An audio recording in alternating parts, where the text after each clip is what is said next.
really make sure that we knock this out of the park. So I appreciate all of the participation and stuff here, guys, and you guys being here this morning. It's always my favorite call of the week. But now, like I said, I want to bring on our special guest that was unannounced because I had to make some adjustments and stuff. Eric Delgado, how are you doing, my friend? Awesome, awesome.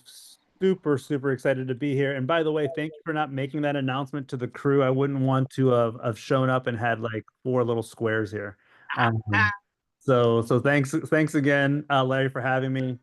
So good to see a bunch of you guys, some familiar faces, some brand new faces. Welcome for those that are brand new into the industry or into this group. I mean, you've come in at a very unique time. For those that have been here, here meaning the space and the business for 5, 10, 15, 20 years, we're literally seeing what's going to end up being an unprecedented transfer of wealth. It's happening in front of our eyes, right? And so, Larry, how much time do I have so I don't get on my soapbox for too long? 15 minutes? Yeah, yeah. No, we probably got about 30 minutes of, I would say 30 minutes where we you can go ahead and go on a rant. I'll probably ask some questions and stuff like Sure. that. And then we'll open it up to questions for others as well. Sure. So the transfer of wealth, guys, you guys are in the middle of it all, right? And so one of the things that I talk to a lot of agents and clients of mine is in this transition of wealth that's happening before our eyes, where will you fall?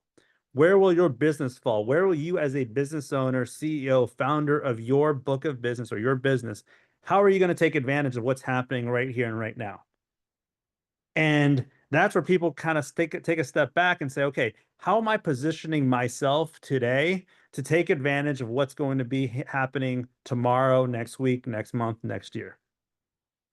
Simply put, I'll give you a really live example, right? Traditionally, you put your money into a Roth IRA. People here have probably IRAs, 401ks, right? Traditionally, you give your person, whoever that person is, your financial planner, your money so they can grow this legacy and this wealth on your behalf using vehicles like the 401k or the IRA. Well, in the traditional sense, you let that person kind of manage your money, right? I mean, you give that person, $10. You hope that, at the end of the year you get 12. I mean, that's the idea. That's why you're paying this person commission to do. And for the longest time, I was in that mindset. I was in the mindset of, look, set it and forget it. But what ended up happening a few years ago, I started realizing, you know what? Like the market's doing 25%, 20%, 18%, and I'm getting like 11%. And so greed takes over. And that greed led me to understand and realize that, you know what, like this financial person that I hired, this quote unquote expert, isn't really taking me down this journey of really providing for my legacy and for my wealth. So I took it all upon myself. I put my money into a place where I have more access and more ability to manage my 401k or my Roth IRA or my IRA. Um, and I looked at my returns today. Does anyone want to guess what my 1 year return is on my money so far in the last year in the full last 12 months? 70%, 70. 70%. I moved away from traditional. That's crazy. Yeah, I moved away from traditional. I have the text right here. Moved away from my traditional, started managing my own money, started paying a little bit of attention to market trends because guys, headline, if you're not paying attention to the market trends, if you're not listening to Squawk Box in the morning, if you're not following, Fox Business or whatever your cup of tea is, right? If you're not affiliated with like the morning brew, if you know what I'm talking about, you know what I'm talking about. If you're not getting the morning brew, if you're not getting, the 3 or 4 newsletters I get each and every day talking about the market, you're probably doing it a little bit wrong. Because as a business owner, you want to pay attention to all these market trends because guess what? You're in business to do what? To make money. And lo and behold, if you're following the market and you're understanding what's happening and you're understanding that AI is taking over, unemployment, while it's stable and actually doing pretty well, there's going to be an impact to employment with AI. If you're paying attention to that, if you're paying attention to what's happening. Anybody here from Pennsylvania? Anybody here? Raise your hand from Pennsylvania. That big, huge announcement. How much money are they dumping into Pennsylvania for AI? Do you know, Mark? hundreds I of don't know the big amount, but it's actually right in our town, and Lancaster's going to have huge dude, data centers. the Amish, baby. Like you Yeah, are in the middle of the cornfields, they're building these data centers. $300 billion of infrastructure is coming into your neck, into your backyard. Yep. And the fact that you don't know, Mark, I challenge you to figure that out. I challenge you to really dig into what's happening in your backyard, because guess what? They're going to build this infrastructure for what? For people to come and actually work on these amazing, incredible opportunities. We're Yeah, talking about hundreds of $1 billion being dumped into Pennsylvania. yep. There's huge new developments just to support these. I didn't know the dollar amount. I know exactly where they're going. Huge mini cities they're going to build just to support these.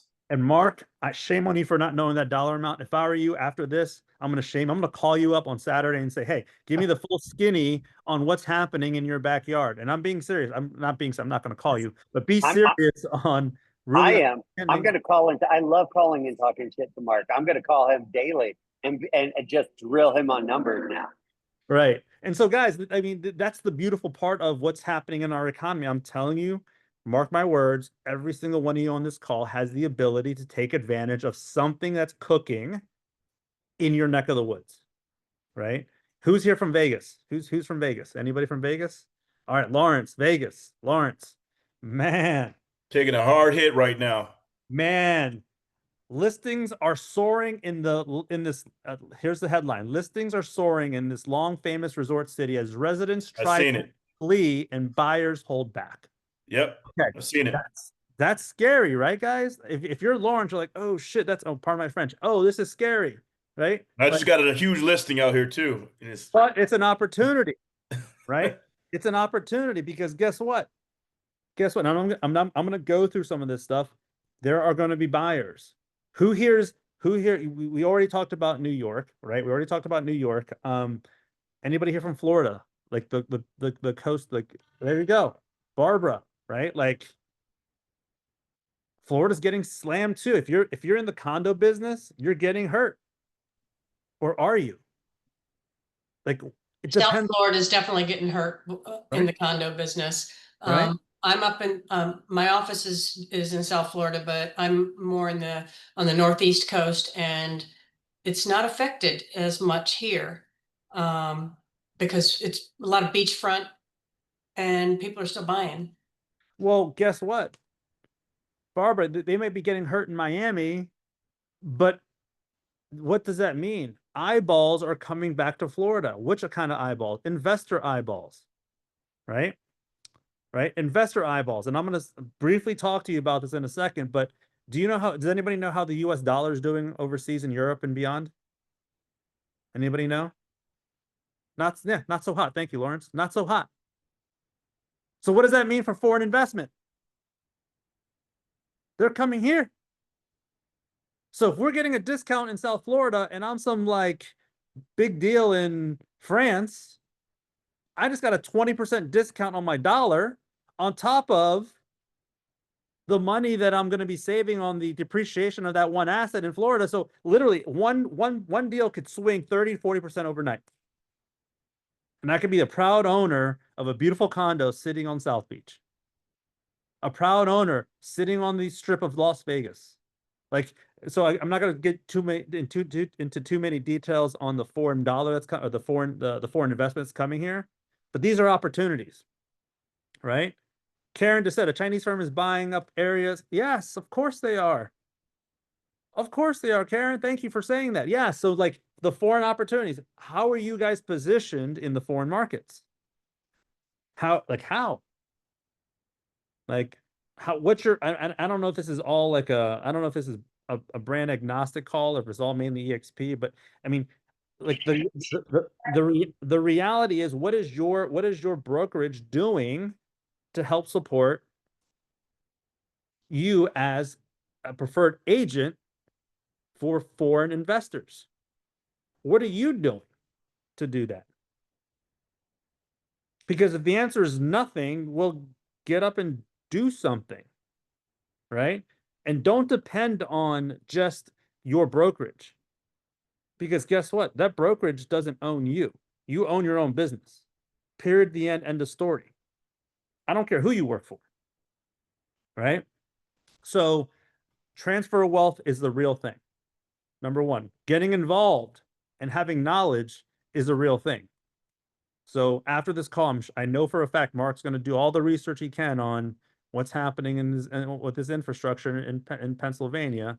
But I challenge all of you guys, like all of you guys, to really figure out what's happening in your backyard and seeing how that is going to play an impact or have an impact in your business. And so, yeah, we're here talking about REOs, and we'll talk a little bit about the default space in a minute. And for those of you guys who don't know, I'll quickly give you a background. Serial entrepreneur. Thank you, Mark. Look, 26 billion in South Carolina. Yeah, 26 billion just for your neck of the woods. 26 billion. So I think it's going to be a total of 300 billion across all of PA. Okay. Intel layoffs in Chandler, Arizona. Thank you, Natasha. Right. What does that mean? That means people are going to be struggling. There's probably going to be default. Right. So serial entrepreneur, the reason why I'm on this phone call and how, why Larry reached out, and some people say that I'm a subject matter expert, whatever that means, but cool. I helped start a company called MCM Capital. MCM Capital at one point was the largest asset manager in the NPL space, non-performing loan space, privately owned in the country. We've bought close to 60,000 NPLs since 2008, which is equivalent to about $10 billion in UPB. And then in 2015, 2016, we started a wholly owned subsidiary called Templeview Capital. So Templeview Capital is a top 10 lender in the business purpose loan space. So business purpose pertaining to residential real estate. Think fix and flip, long-term, short-term rentals, ground-up construction. And, we've been around since 07, and we're still here. We're about to celebrate our 20 year anniversary. And it's pretty amazing. But why have we gotten here? Right? Why have we gotten to almost 20 years in business when a lot of people have gotten out of this business? Because we saw opportunities and we pivoted and we reinvented ourselves and we reapplied ourselves, and we made money in good times, we made money in bad times. And that's the beautiful part of what we're in today. That's the beautiful part of what we're in today. We are in a business where we're going to see so many opportunities for the right people. And apparently you guys are the right people, because you're spending an hour of your Friday morning being on this phone call. Okay, so let me give you some market updates. Marking, just kind of an overview. I'm going to give you the good, the bad, everything in between. I'm not going to be like Rick Sharga. For those of you guys that don't know, Rick Sharga is the man. Like, can never fill his shoes. But I'll try. I'll try to give you a little bit of an update, something that might make him proud. So an overview, there's a lot of cooling going on across the country, right? Like the 2000, 2001 post, like when COVID hit and we saw these crazy, appreciations. When that hit, it was like, those days are gone, right? They're not here, and I'll tell you, I'll walk you through why they're not here anymore. But those days are gone. Inventory is cooled. Days of markets have extended, not for everywhere, but for most of the country. And I gave you a case in point. New home sales dropped by almost 14% in May, and that trend still continues. It still continues to get a little more tougher if you're a new home seller. If anybody follows or has a new home stock, you're directly seeing, like, the stock gives you all the clues you want to know about life and business. So if you're following the big guys, you're going to see that their stock's not doing super hot. Why? Because sales are low. New home builders are offering a ton of incentives right now. Throwing cash. Ton of incentives, which, by the way, I mean, how do you kind of compete with that if you're listing your home? Like, if you're in a market that has a ton of new home sales, new home builds, and you're selling your house and you're having to compete with, all the incentives, hundreds of thousands of dollars in incentives, it's hard to compete, right? And so as a real estate professional, you had to put that into your calculus as you figure out what's the best strategy for your client. There's also been a decline in existing home sales year over year. It's kind of flattened out, so we're not seeing a complete drop, but it's pretty much flattened out. It's nowhere close to the highs that we had in 2000, 2001. But there's some reasons behind it, right? There's some reasons behind it because the market should have been, in my prediction from 2-3 years ago, should have been kind of humming right now, right? But it's not. Why? Interest rates. Right now, you're getting your 30-year fixed mortgage at around 7%. It doesn't take a genius to know that, buying a $500,000 house 3 years ago at 3.5%, 4% versus buying the same exact house this year at 7%. Like this is a big deal. And the end doesn't seem to be in sight. I will give you some good news though. And I'm not going to nerd out on you on yield curves and stuff like that. But if you're following the market, you're going to start seeing, in my opinion, you're going to start seeing the rebirth, the renaissance of the 3, 5, 7-year ARM. Not today, not tomorrow, but you're going to start seeing the rebirth of the ARM product. And for those of you guys who are the young ones on the call, you're like an ARM. Adjustable rate mortgage, right? Those haven't been around for a while. It's been a 30-year fixed game, 15-year fixed game for the longest time. But you're going to probably see the rebirth of the adjustable rate mortgage. I'm predicting by the end of the year, you'll start seeing adjustable rate mortgages hitting, mid to low fives or low to mid fives. Don't take that one to Vegas. Don't ask Lawrence to bet on that for you. But my insight says that that's where we'll probably go. My insight also says that at any point in time that any rate starts with a 5 on it, you're going to see the market open up again. Okay, so interest rates have been the biggest headwinds. Here's some strengths and weaknesses of the market. We talked about foreign investment. The foreign investment is it's insane. It will continue to be insane. It's growing. Does anybody want to guess what the foreign investment was? How much money was spent in U.S. residential real estate by foreign investors between middle of 2024 till today? Does anybody want to guess? We're not shy here. Anybody? I'm going to pick on somebody. I'm going to pick on Debbie Darwin. Take a guess. We will not hold that against you.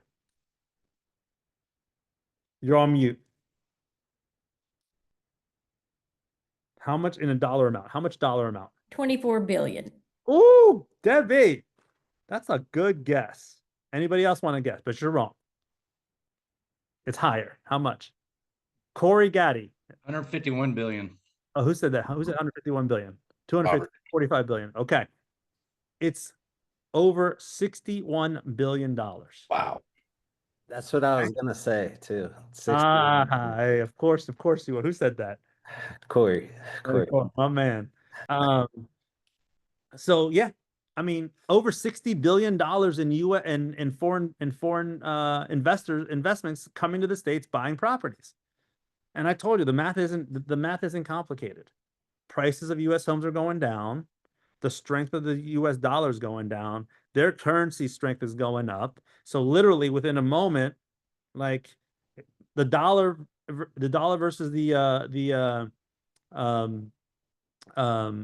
dollar versus almost any currency across the globe is down anywhere between 5, 10, 20%. Right? Like if you're a European and you're playing in the EU, literally I was in Europe a year and a half ago. I'm in Europe often, but a year and a half ago it was like almost 1-to-1. Like, why wouldn't I go buy a ton of stuff in France, bring it here, not pay taxes? It was a brilliant play. Well, now my dollar is no longer $1, it's 80 cents. there's been a 20% reduction in that. 20%. And so if prices in the Florida condo market is going down 10%, my currency's up 20%, I'm giving myself a 30% discount on that piece of property. $60+ billion and growing, guys. So again, if you're not in that space, get into that space.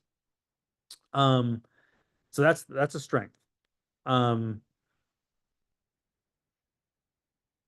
The only reason why prices probably aren't falling at faster paces, does anybody want to guess why? People think prices aren't kind of falling off a cliff? Any guess?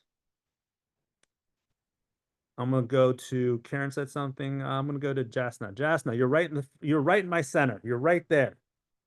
You're a prime target. Why do you think the prices aren't getting even lower? Home values aren't getting even lower. Because the inventory is still, I mean, I'm in the Detroit area. We still have a balance. We're kind of staying the same. So Jasna paid attention in her econ class. That was the exact correct answer. Inventory. Like if there was a broken dam of inventory,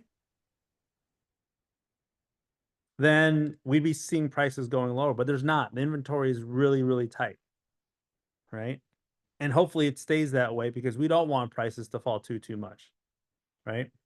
So those are some opportunities. Continue to tell your people, look, like I don't see the inventory opening up anytime soon for most markets. Some markets we just talked about, like, Arizona. We talked about some markets in Vegas where people are, there are certain things that are happening that are probably putting more assets to the market than they would want to have. You're going to see prices decline. What are some weaknesses in the market? Well, some weaknesses include the first time home buyer used to account for about 50%, like over the last several years, the last couple of decades, since like 2000, call it 2010 or whatever. The first-time homebuyer market accounted for 50% of transactions. Today, does anyone want to guess what they account for? We don't need to guess. Less than 25%. Less than 25%. Why? Because first-time homebuyers are like, you know what? I'm cool renting. Like, they're almost a little nomadic. It's too expensive. The rates are too high. And that's a big deal. That's a big deal. That's a huge deal. I mean, how many programs were developed for the first-time home buyer? How many programs, everything from FHA to like you name the different types of programs that were built for first-time home buyers. They're not even coming to the table anymore. Right? So that's a big weakness in the market right now. Hey, Eric, on that topic, do you think unaffordability, right, with the price point of homes, the interest rates, right? I know here in Houston, in order to afford the median home, a family has to make over $140,000, right? So I'm looking at like, damn, who's making that, right? Like, do you think that has something to play and where there needs to be some adjustments and stuff as well? Yeah, I mean, 100%. I mean, look, we're talking about when you started, like, it's interesting for those of you guys have been around for a while. I mean, I remember my first job was a lifeguard, and I remember that minimum wage was $4.25 when I got that first job, $4.25.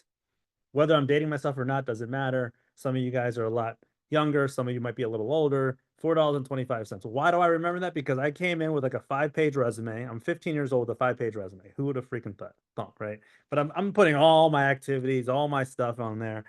And Stephanie Phillips. See, these are little things that I remember in my life, right? Stephanie Phillips was the director at the company.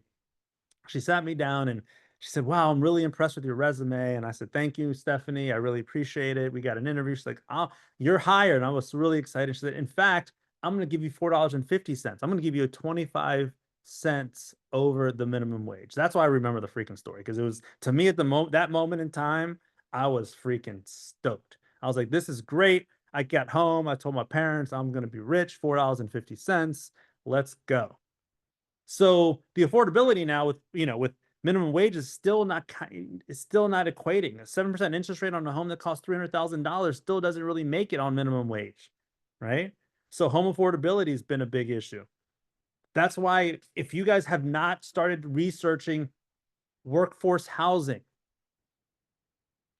anybody here from North Carolina? Anybody here from California? Let's do North Carolina. North Carolina, raise your hand. Anybody from North Carolina? Okay. North Carolina, I'll give you an example. I have a client down there who has workforce housing. Basically, like write it down, workforce housing. How does workforce housing impact my neighborhood? I mean, if you're living in an MSA that has a football team or a basketball team or a baseball team, you're probably living in an expensive neck of the woods, right? A two family is 850,000. Holy cow. You're probably living in a very expensive part of the country. Well, who's the one working at Starbucks? Who's the one like mowing your lawns? Who's the one that's like servicing being your, service coordinator at stores in the mall? Like these are people that need to have houses to stay in. With their money, they can't afford it. So the workforce housing plight is legitimate. It's real. And there needs to be solutions, and people are making solutions. Case in point, my client in North Carolina, they got a really large portfolio of single family rentals. And they passed a law in his county. He lives right outside of Charlotte, where you could put an additional dwelling unit, accessory dwelling ADU, in their backyard. Does anybody know ADUs? Familiar? California. Right? If you're not, that's why I said California. If you're not familiar with ADUs, right? Get familiar. You don't. Maybe you're not allowed to in your neck of the woods, but like, that increases the ability of that helps the affordability problem, right? So do some research on workforce housing and ADUs, because there is a affordability problem that we're having. And obviously, besides mortgage rates being at an all-time high, what else is at all-time highs to make affordability hard? Insurance. If you're living in the Panhandle, if you're in parts of Florida, if you're up some of the East Coast, if you're on the West Coast in California, like, how many insurance companies are servicing California right now? I mean, how many insurance companies have left California? A ton. And so you're stuck thinking to yourself, oh crap, do I pay these high premiums, or do I self-insure and just cross my fingers and hope I don't get tracked down by a wildfire? Those are real tough decisions. So I'm hearing cost of living. Yes, Larry, for sure. Hold on. You guys are super active. You're too fast.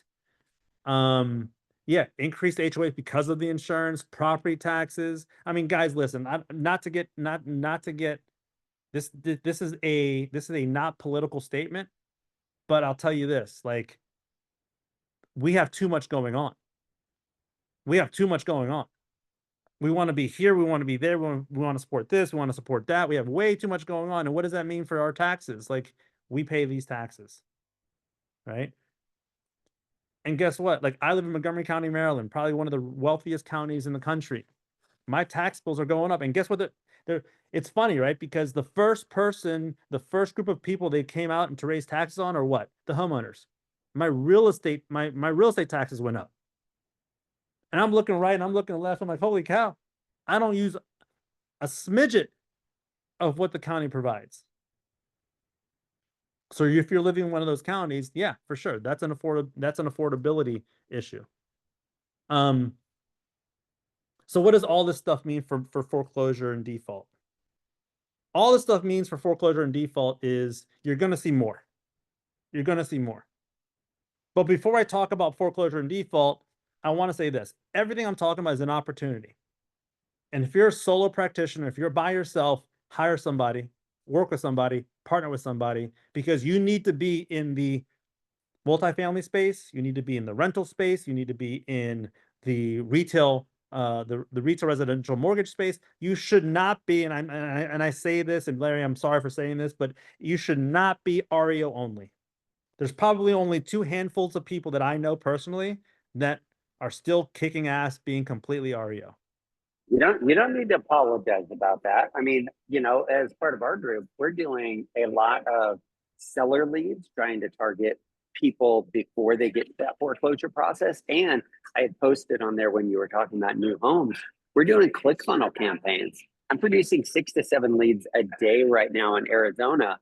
And some of the best ones are on new home builder communities and incentives, right? So where we're getting 6 to 7 registered buyers every single day because we want to have this diversity. Because in an up market, down market, there's always REOs, there's always buyers, but you don't want to live and die by that sword. So nothing to apologize about, my friend. Cool.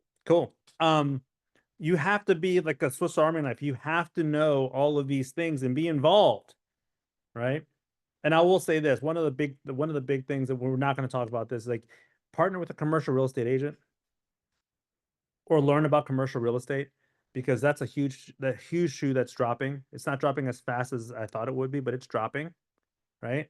And a lot of these, like, and for anybody who's a commercial real estate agent, you know who I'm talking about. Those people that, you know, they wear their 3-piece suits, they go out to noon lunches, have an expense, you know, have a $400 lunch with a client. Like, they don't know what to do with default.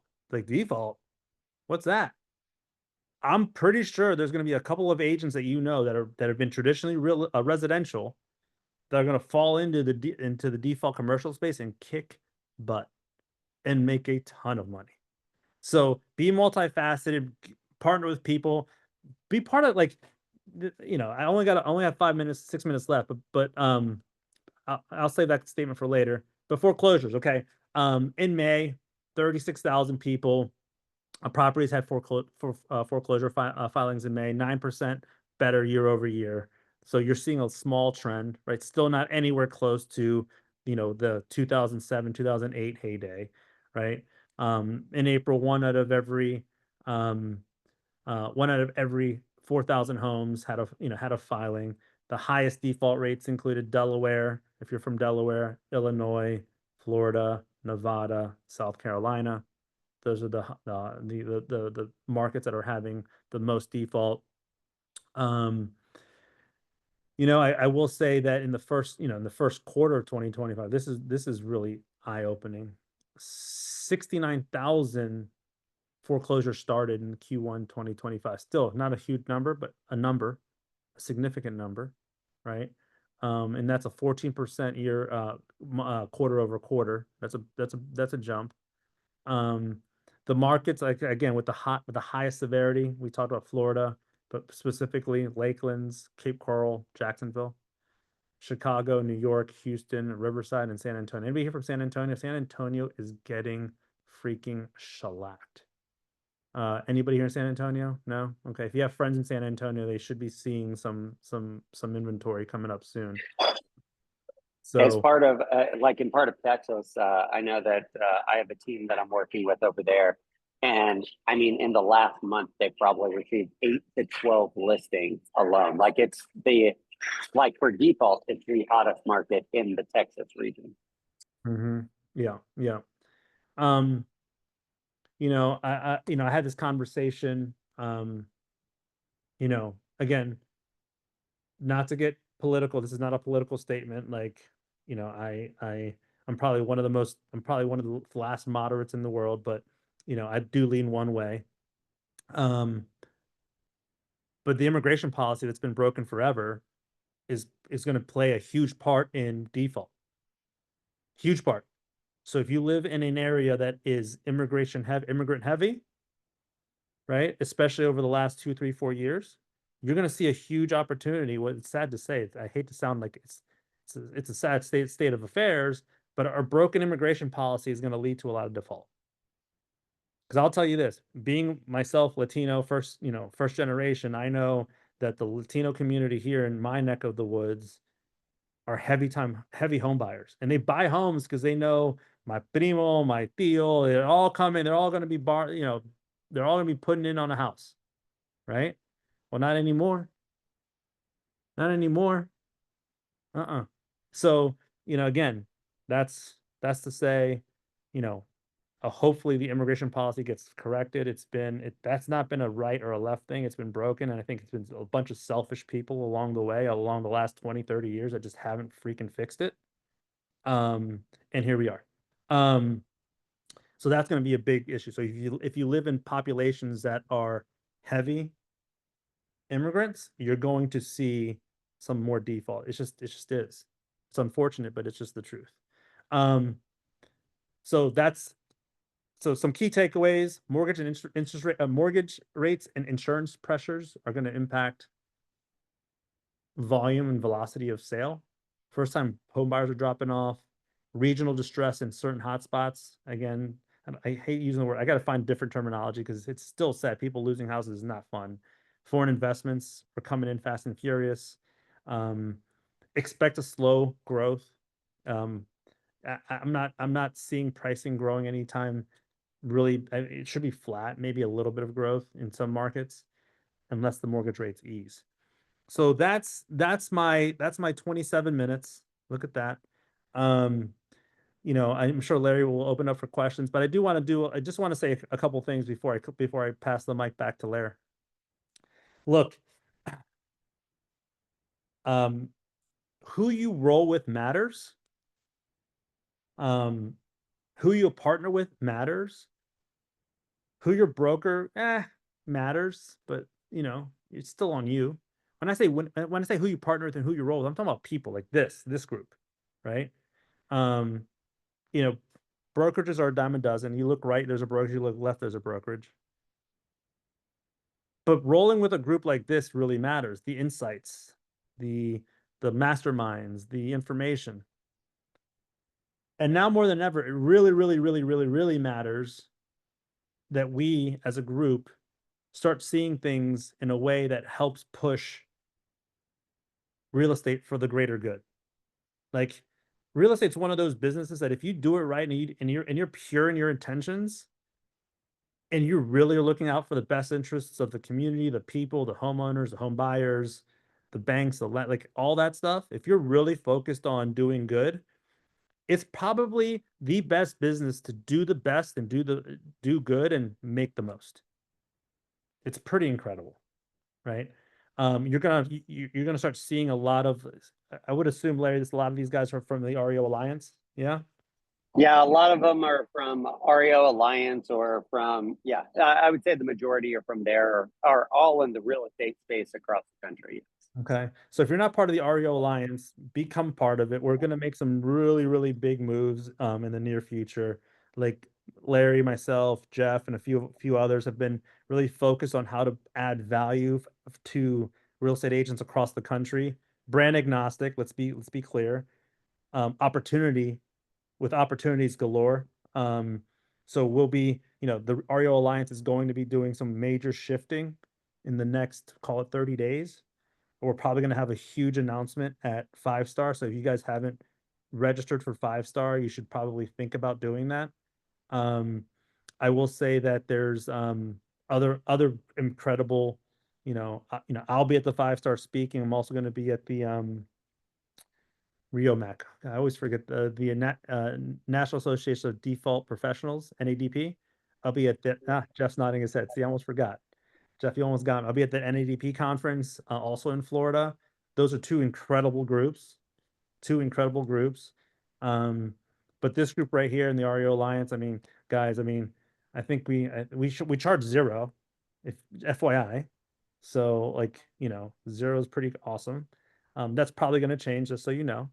But it would be close to zero. It would be the closest to zero than any other of these groups. But the content's going to be serious, and it's going to be real, and it's going to be people like myself and the people that Larry bring. It's going to be really, really impactful. So stay tuned, stay engaged. My LinkedIn, if you don't have me on LinkedIn, it's Eric Delgado. You find me, the face. I'm probably got my arms crossed in a blue suit. That's me. Hit me up on LinkedIn. I got an entire team that monitors it. Throw me questions, comments, and we can communicate that way. Lair, what do you think, bud? Man, crush it, brother. some of the things that you brought for others to think about, I think was absolutely huge. And that's kind of the goal, right? Is Eric nailed it. Surround yourself with people that add value to you, right? That are constantly moving forward. And that is really kind of what we've tried to do with the REO Alliance. Like, all of the leaders in that group have been in this industry for 20, 25 plus years at a very high level. And that's not going away. As the market booms in these different sectors, you are going to see new players get into the game, but the people that are in it right now are capturing market share. We want to surround ourselves with leaders, because as we can help everybody else grow, like, that's where we start to affect economic growth, right? If you're carrying 100 listings, I don't care if it's institutional, REO, traditional, like, those are sign installers, picture takers, rekey experts, all of these different avenues that start funneling money back into the economy. And that's why we teach a lot of people how to get into this REO and default space. So super grateful for all of you guys being here. Man, you absolutely crushed it today, Eric. And for the last few minutes, guys, I want to open it up to questions. You guys have specific questions for Eric about a policy, about something that's going on in your market, something that you want his take on.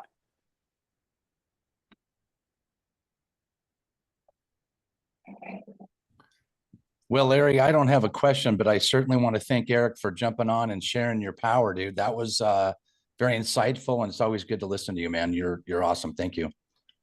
Thank you, Robert. I loved it. I'm putting you guys, this is going to be on my social media, so y'all need to, this is happening in real time. There's Jeffrey smiling. Hey, look, again, the power of the group is beyond explicable. I mean, you guys stay together, you guys roll together, you guys mastermind together.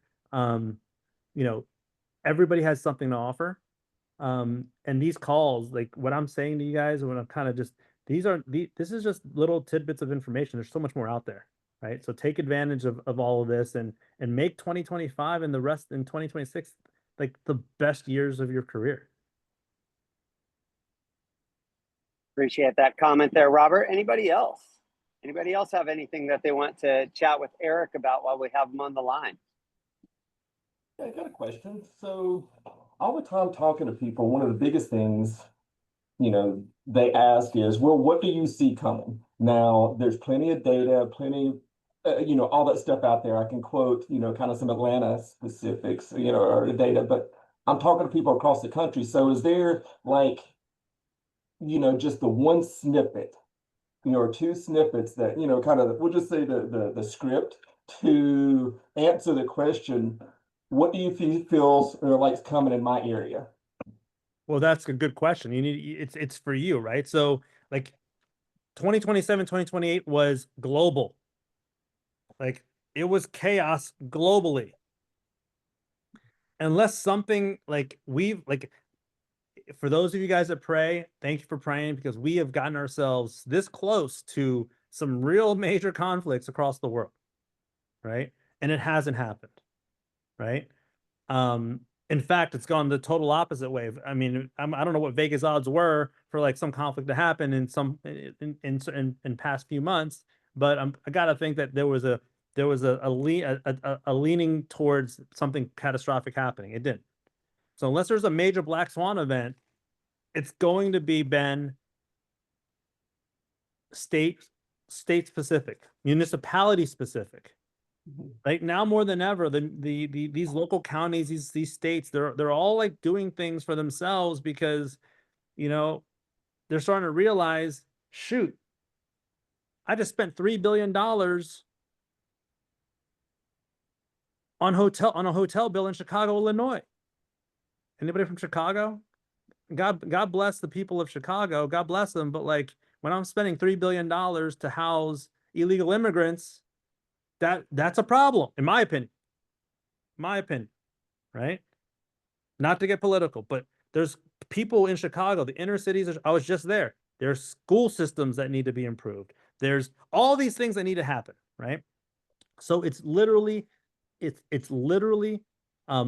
on your backyard. So if you're dealing with, if you're with a if you're living in a municipality that that has all these issues happening, then you have something to talk about. But if things are status quo, then you don't, right? Ben, where are you from? Atlanta. Atlanta. I mean, look, Atlanta's one of those cities, right? You have a lot to talk about.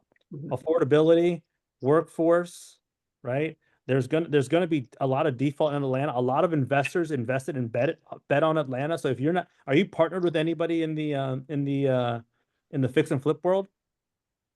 Not part of Larry's crew, so I could be. Well, there you go. So like you need to be partnered with those folks. You need to be partnered with lenders that offering business purpose loans, because there's a lot of default in that space, right? Because a lot of people just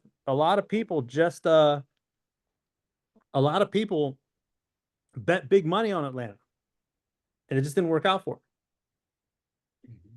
Same issues that Greg just said. Same issue in New Jersey, New York, for sure. New York, And- holy cow! New York's going to be chaos if something happens. I mean, chaos. And this is where, guys, if you don't have those partners and stuff like that, reach out to me, right? Like I might not, like I'm probably not the solution, but I probably know the solution and stuff for you, right? Like this is where I can connect you guys to Temple View Capital, right? To PIMCO, to this, to that, depending on what you guys are looking to do, whether it's for you, whether it's for your investors. Like there are a ton of opportunities and stuff that we see. If I don't know about them, I can never point you guys in the right direction. So keep me posted. Let me know what you need. And again, I'll guide you guys in that right direction and do anything that I can to help you guys out. Awesome, guys. Eric, you Oh. mentioned Riverside. Was that Riverside, California, or? Yeah. Yep. Oh, okay. Can you speak towards that a little more? I mean, it's look, anybody. So there are a couple things. So, Riverside, how close is it to LA County or LA City, downtown proper? How close is it? It's about an hour and 15. Okay, an hour and 15, right? And that's with traffic or without traffic? It's 40 miles. Without. 40 miles. 40 miles. Yeah. An hour and 15 and 40 miles? I don't know about that. I remember one time, well, I got so many stories about LA traffic. Okay. It's one of those markets, one of those counties, or one of those areas that have nice homes, right? Nice homes, but like if you're deciding, and also not so nice homes, but nice homes, like if you're deciding to buy a home, you're willing to spend $1.5 million, you're starting to see some inventory in places that are closer, and that hurts, right? I also will say policy, anything California, if you government is starting to play a big part in what's happening in your backyard. Like, not for nothing, why is Pennsylvania getting all that money? Yes, they got all that land, but why? Read between the lines. It's not rocket science, right? And right now, at least for the next 4 years, you're not going to see a ton of money being thrown in California. And you're seeing a lot of money leave California. So it's just hard. It just is. Mhm. But that Yeah. means an opportunity, Cecilia. Yeah, absolutely. Yeah, Mhm. 100%. Mhm. All right, guys. Well, we're approaching the top of the hour and stuff here. And so, Eric, man, I appreciate you jumping on kind of last minute here. You dropped some bombs, especially for having less than 24 hours and stuff to prepare. I hope that all of you guys got as much out of it as possible. Make sure that you guys are following Eric on social media platforms, because he talks about a lot of the different talk tracks, where he's going to be. And if you're at an event, like reach out to him, like get some FaceTime and stuff with him, and you know, the people that he surrounds himself with as well. But Larry, yeah. I'm sorry. This is a selfish plug, but not so selfish. Like, if you guys, like, we did Larry and I did a LinkedIn session like 4, 5, 6 months ago. If you guys don't have LinkedIn, or your LinkedIn is not up to fluff, understand this. The fastest growing search engine is what? It ain't Google anymore. It still dominates the market. It's ChatGPT, right? People are now using ChatGPT as as their preferred search engine. And guess what? If somebody Googles Kelly Jones on if somebody searches Kelly Jones on ChatGPT, guess what's going to happen? They're going to pull all that information from LinkedIn. So if you don't have your LinkedIn profile up to snuff, 100%, we've got, just for Larry's group, for this group, we've got a special on redoing your LinkedIn profile. It comes out looking like $1 million. So I'm telling you, you want to gain the interest of some of these servicers, some of these property managers, some of these banks, you got to get your LinkedIn right. You have to. Sorry, Larry. No, you're totally good, man. And if you guys need that information, I know a lot of people, when we kind of rolled that out originally, took advantage of that. If you were not one of those, Mark, shoot me an email just because I'm traveling right now, and I will make sure that you're connected with Eric's team and anybody else that wants that. Just shoot me an email, and I'm happy to connect you directly to Eric's team because it is your face, it is your brand, especially if you want to be in this institutional space as well. So just reach out to me. I'll make sure that I connect you guys, and we will go from there. Yeah, Awesome, Larry, I want that too. So I'll email you. Everybody who wants the power of LinkedIn, email Larry. He'll get that information to the team, and we'll rock it out. All right, guys. I appreciate everything. Thank you, Larry. Thank you guys so much, and I'll talk to you guys soon. Have a great week.